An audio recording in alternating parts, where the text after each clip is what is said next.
For most of my life, I thought I was making decisions. Turns out I was mostly just narrating them after the fact. Something would surface, a choice, a crossroads, and I'd pick one, then spend the next few minutes building a perfectly reasonable explanation for why I did. I called it intuition. It felt honestly like a kind of wisdom. But looking back, it was something closer to pattern recognition dressed up in a story I told myself. The patterns weren't random. They came from somewhere: family, early experience, the particular corner of the world I grew up in. Somewhere along the way, without being asked or even being aware of it, I absorbed a whole set of assumptions about how things work, what success is supposed to look like, what's worth protecting, what counts as enough, what kind of person I was allowed to become.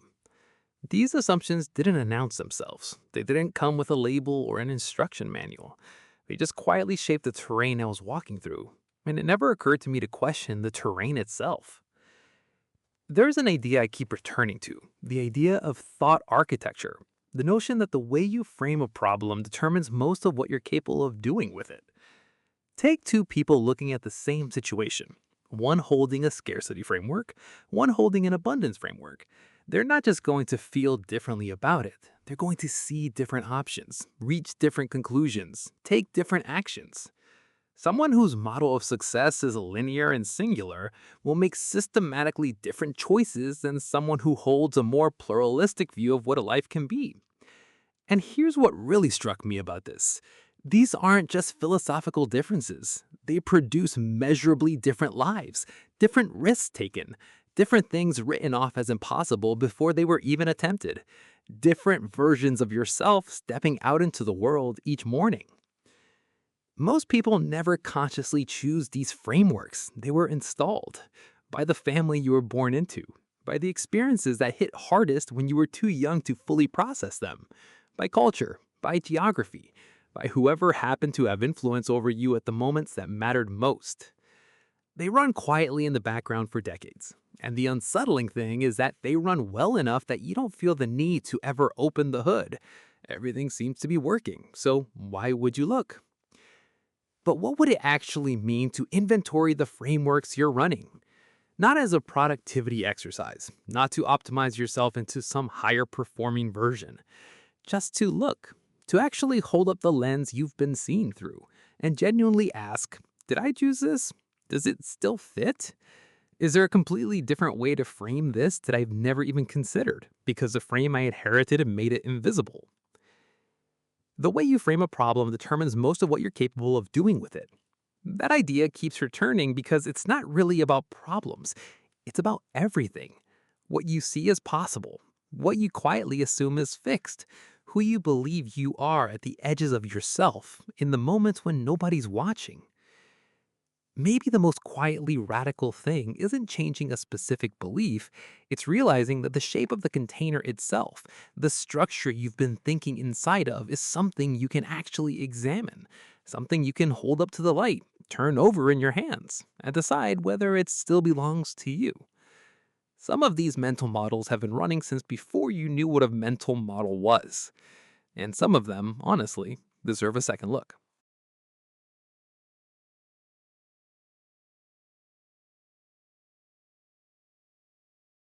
Nobody sat me down and explained how the world worked.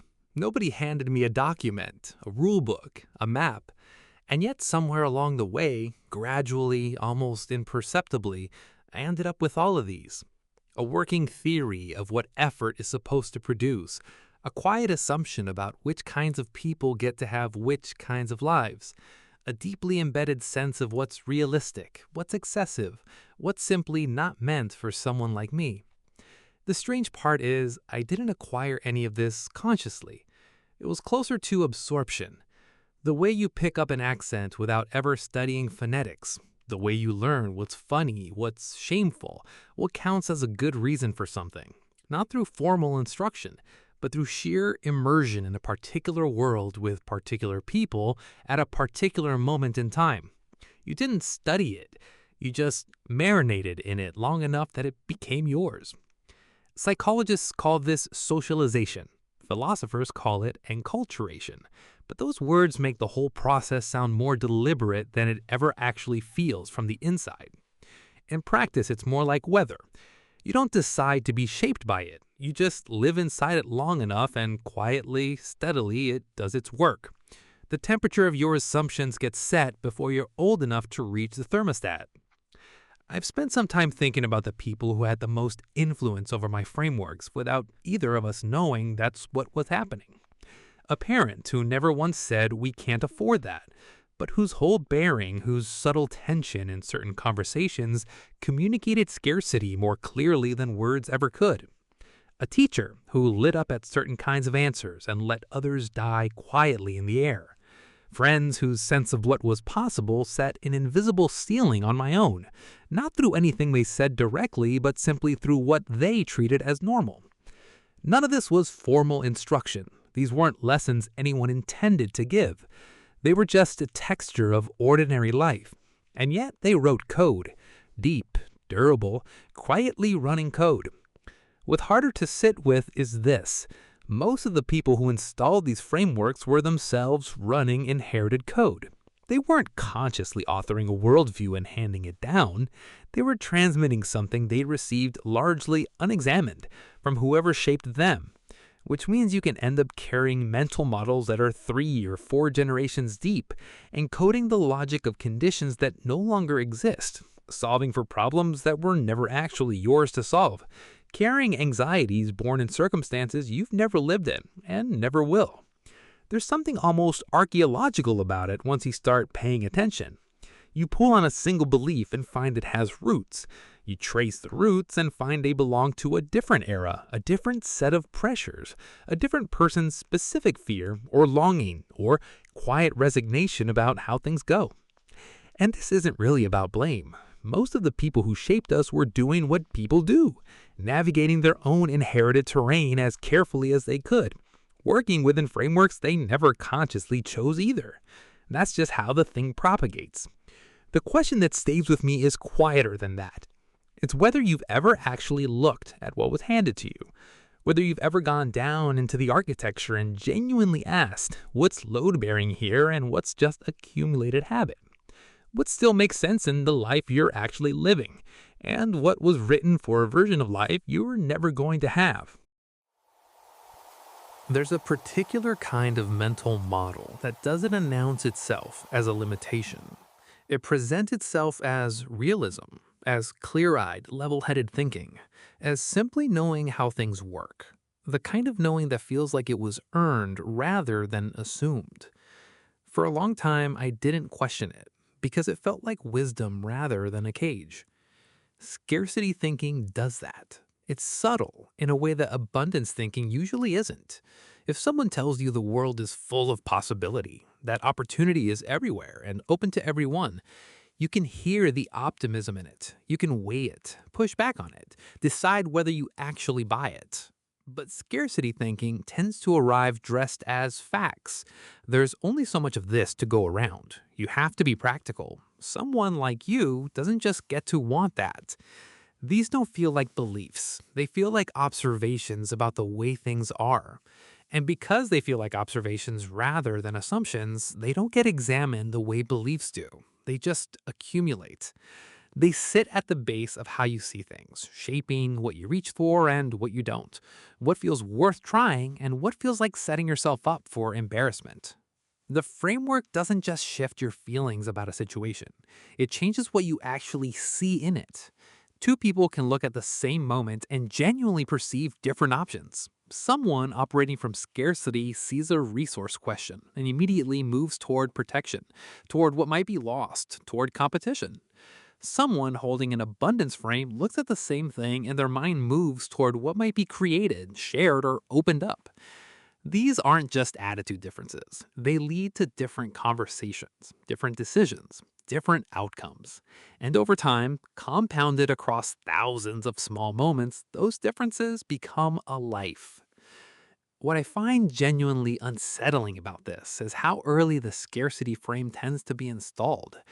Children absorb the emotional texture of money conversations long before they understand what money actually is. They read the tension in a room, the tight smile, the clipped response, the subject that gets changed just a little too quickly, and they file it away as information about how the world works. Before they've ever paid a bill or held a job, they already have a felt sense of whether resources are something that flow or something that run out. And that felt sense follows them into career choices, into how freely they share their ideas, into whether another person's success registers as a signal of possibility or a quiet subtraction from their own. What makes a scarcity frame so durable is that it can disguise itself as virtue. It borrows the credibility of discipline, of humility, of prudence, of not getting ahead of yourself. These are generally good things, which is exactly why the framework wearing their costume becomes so hard to examine. Meanwhile, abundance thinking often gets read as naivete, as wishful, as what people believe before light teaches them otherwise. And so the realist keeps a scarcity frame and calls it earned maturity. But here's what keeps returning to me. Scarcity and abundance aren't just attitudes toward resources, they're attitudes toward possibility itself, toward whether there is, in some fundamental sense, enough room, enough time, enough openness in the world to actually try for the thing you want. The scarcity frame answers that question before it's even fully formed. It pre-decides. And because it does, a lot of lives get quietly narrowed not by circumstance, but by the framework running in the background, making its cuts before the decision ever reaches the surface. Some constraints are real. Some caution is genuinely earned. But there's a difference between a limitation that exists in the world and one that only persists because the frame you inherited made it feel too solid to question.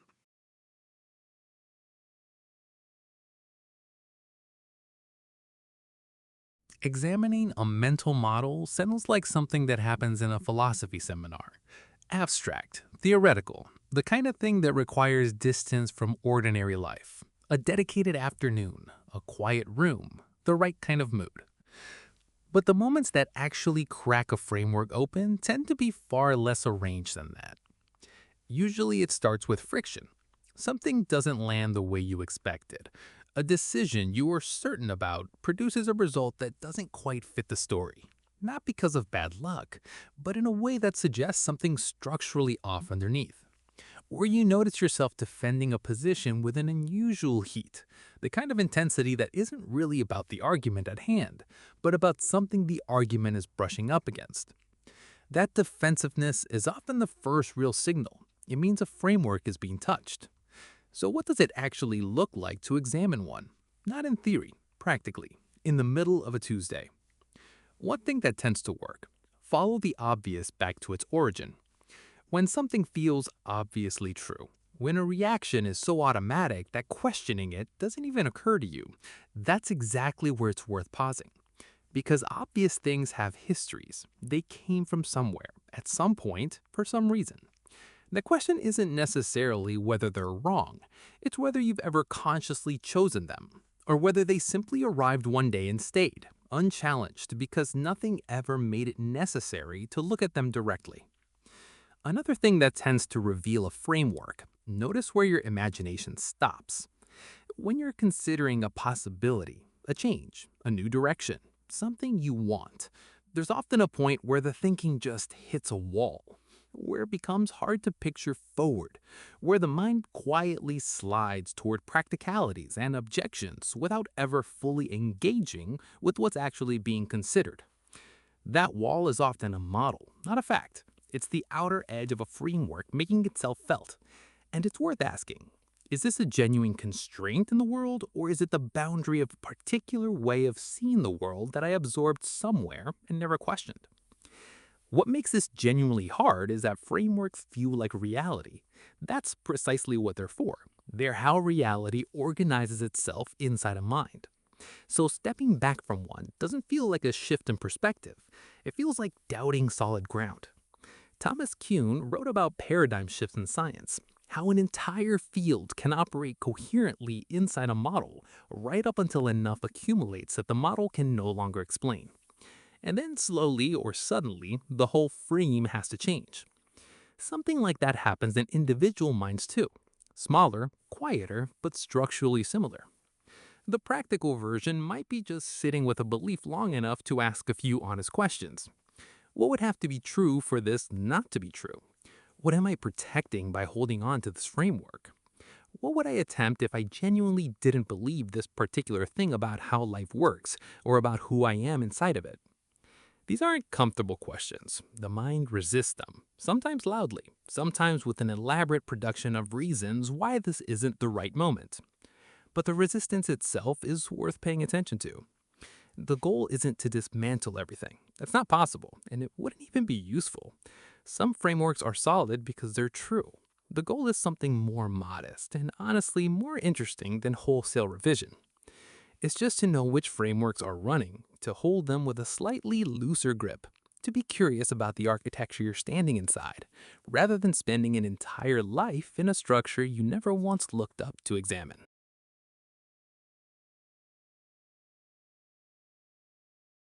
Most of the time, a mental model doesn't announce itself. It just runs, quietly, efficiently, doing its work in the background while you go about your life, making its small determinations about what's worth pursuing, what's too risky, what kind of person you are, and what kind you aren't. You don't notice it because you're not looking at the frame. You're looking at everything through it. But then something happens. A loss that doesn't fit the story you were telling yourself about. A relationship that ends in a way that contradicts everything you thought you understood. A success that strangely feels hollow because the version of you that wanted it doesn't quite exist in the same form anymore. Or a failure that lands differently than expected. And instead of confirming the fear, it quietly opens a question you weren't ready for. These are the moments the frame becomes visible. Not because you went looking for it, because something cracked it open, and now light is coming in through the fracture. Disruption tends to do this, but not the manageable kind, not the kind you absorb without really changing, the kind you survive and fold neatly into the existing narrative. The disruption I mean is the kind that makes your existing framework genuinely inadequate, where the old explanations start requiring too many patches, where the story you've been telling about why things are the way they are, about who you are, about what's possible, starts to demand more maintenance than it's worth. And at that point, something has to give. Either you defend the old framework harder or you begin to let it loosen. Most people do the first thing before they do the second. Defending an old framework can look surprisingly like certainty, like someone who knows exactly what they think and isn't going to be rattled by difficulty. But sometimes what it actually is a last concentrated effort to hold together something that's already quietly shifting beneath the surface. The arguments get louder right before the framework gives. The loosening, when it finally comes, rarely feels like insight. It more often feels like disorientation, like standing somewhere familiar and finding that it looks subtly wrong. The proportions slightly off, the light different, the sense of location not quite matching the map you've been using. You're not sure what changed. You only know that something you used to see clearly has gone a little blurry, and the version of the world you've been navigating doesn't quite match what's in front of you anymore. That blurriness is uncomfortable. Most people want to resolve it quickly, to locate the replacement frame and snap it into place before the uncertainty has a chance to settle in. But there's something worth staying inside that disorientation, if you can manage it. Because it's one of the rare moments when you're actually between frameworks rather than inside one. When the architecture is temporarily exposed. When you can see, however briefly and however unsteadily, that what you've been standing on was always a structure, not the ground itself. A particular way of holding things, not the things themselves. And in that gap, before the next frame closes around you, there's a kind of clarity available that's almost impossible to access any other way. Not the clarity of answers, something quieter than that. More like the clarity of actually seeing the question for the first time. Really seeing it, not through the filter of what you already believed. Realizing that what felt like bedrock was always a particular interpretation of the ground. And interpretations, unlike bedrock, can be revisited. That's not a small thing.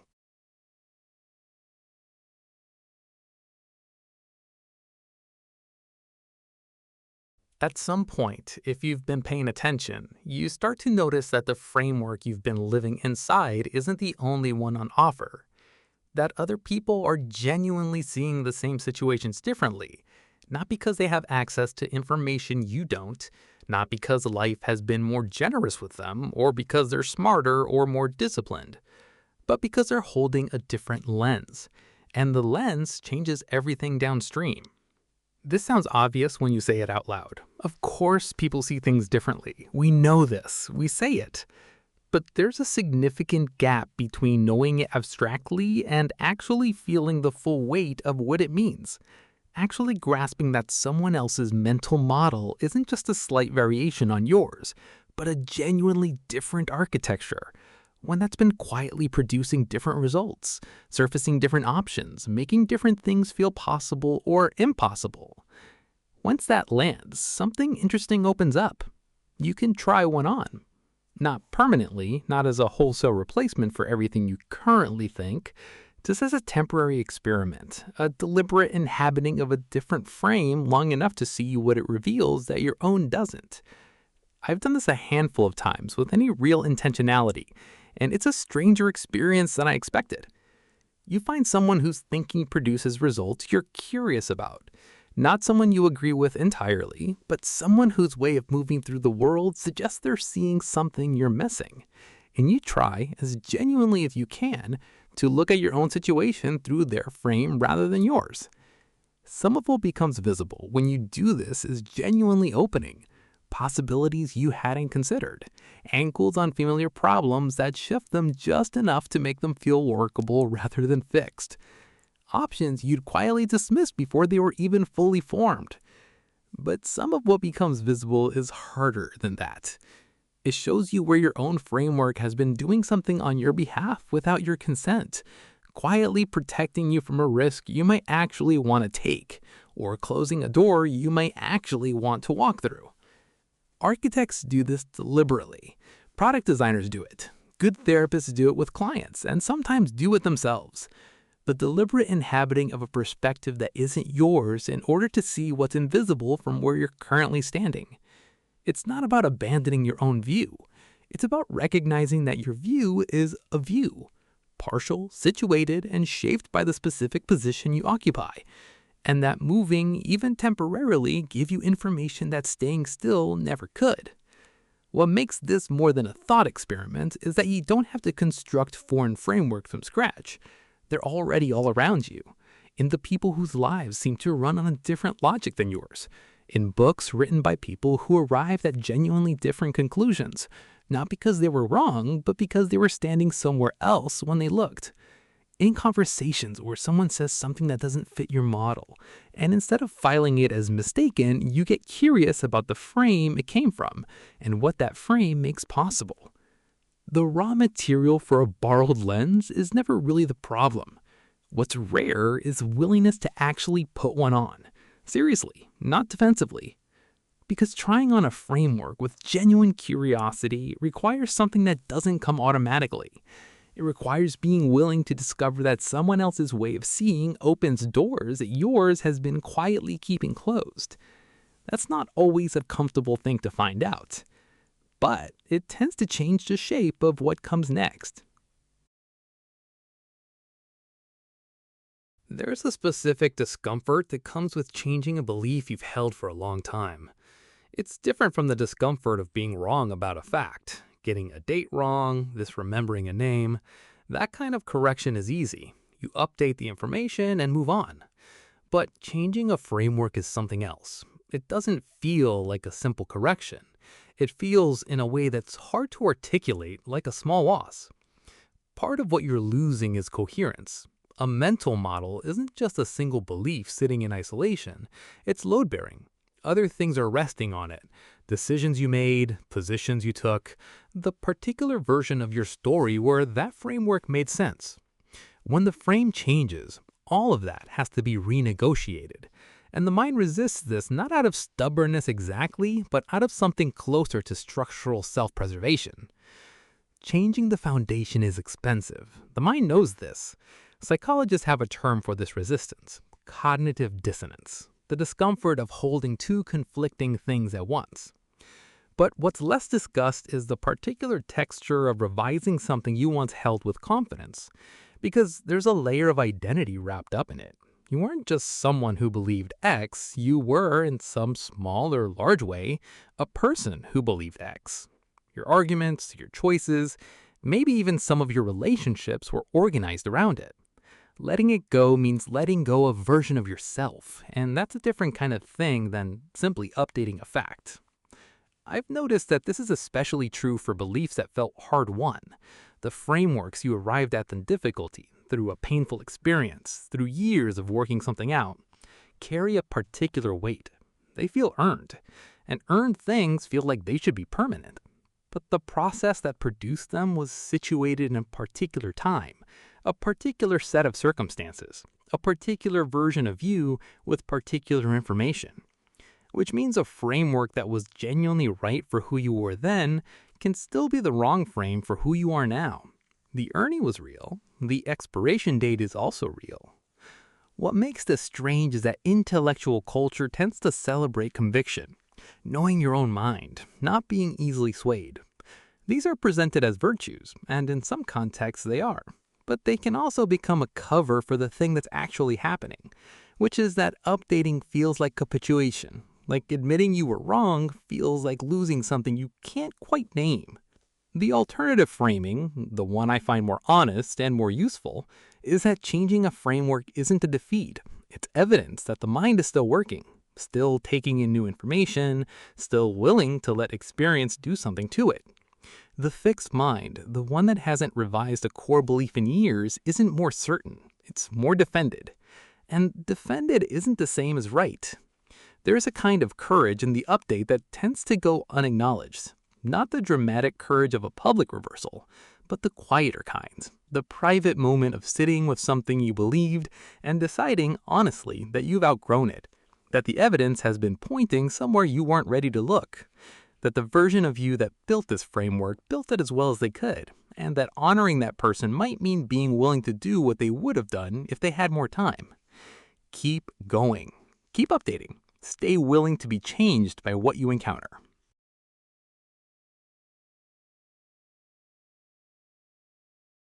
There's a question that's been sitting with me for a while, and I haven't found a clean answer to it. When you deliberately choose a framework, when you examine what you've inherited, decided it doesn't fit, and consciously reach for something else, is that chosen framework more yours than the one you were handed? Intuitively, it feels like it should be. Chosen feels more authentic than absorbed. Deliberate feels more genuinely mine than installed. But the more I sit with it, the less clean that line becomes. For one thing, the frameworks you choose from are still drawn from a limited inventory. You can only select from what you've been exposed to. The books you happen to read, the people you happen to encounter, the ideas that were available in the particular slice of time and culture you occupy. The act of choosing is real, but the menu you're choosing from was assembled by forces largely outside your control. Which means even a deliberately chosen framework carries a kind of inheritance inside it. A different inheritance perhaps, a wider one, but still not something that sprang purely from you. And there's another layer that makes this stranger. The self doing the choosing is itself a product of prior frameworks. The values you use to evaluate a new mental model, what feels compelling, what resonates, what seems true versus what seems hollow. Those filters were shaped by everything that came before the moment of choosing. You're using inherited lenses to evaluate the lens you're considering replacing. It's not a clean process. It can't be. But I don't think that means the distinction disappears entirely. There's still something meaningfully different between a framework you've never once examined and one you've held up to the light, even imperfectly, even with old biases still running in the background while you look. The examined framework may not be purely chosen, but it's been touched by intention. It's been considered. And that consideration changes the relationship you have with it in ways that feel important, even when they're hard to measure. A belief you've genuinely interrogated and kept is not the same belief you simply never questioned, even if you arrive at the same place. The process leaves a different residue, a different quality of ownership. Not certainty, but something more like conscious commitment.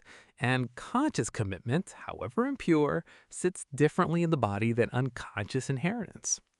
It tends to make you more flexible rather than less, more willing to revisit, more honest about what you actually think versus what you were simply taught to think.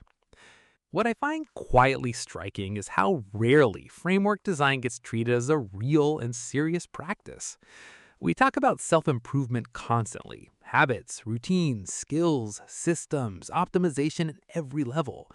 But the deeper layer, the actual architecture underneath all of it, tends to go largely unexamined. We spend enormous energy renovating the furniture without ever really looking at the walls. And the walls determine what's possible inside the space. They always have. Deliberately engaging with a framework, choosing it, revising it, understanding where it came from and whether it still serves, is a different kind of work than most self improvement conversation makes room for. It's slower, less measurable. The results don't appear in a weekly review or a productivity dashboard. But the things it shifts tend to be the things that everything else is built on: what you believe is possible, what you think you're allowed to want, what story you understand yourself to be living inside, and therefore what kinds of moves feel available to you within it. Inherited or designed, the framework is always running. The only real question is whether you're bringing any awareness to it, or just letting it do its work on you, quietly, without your participation.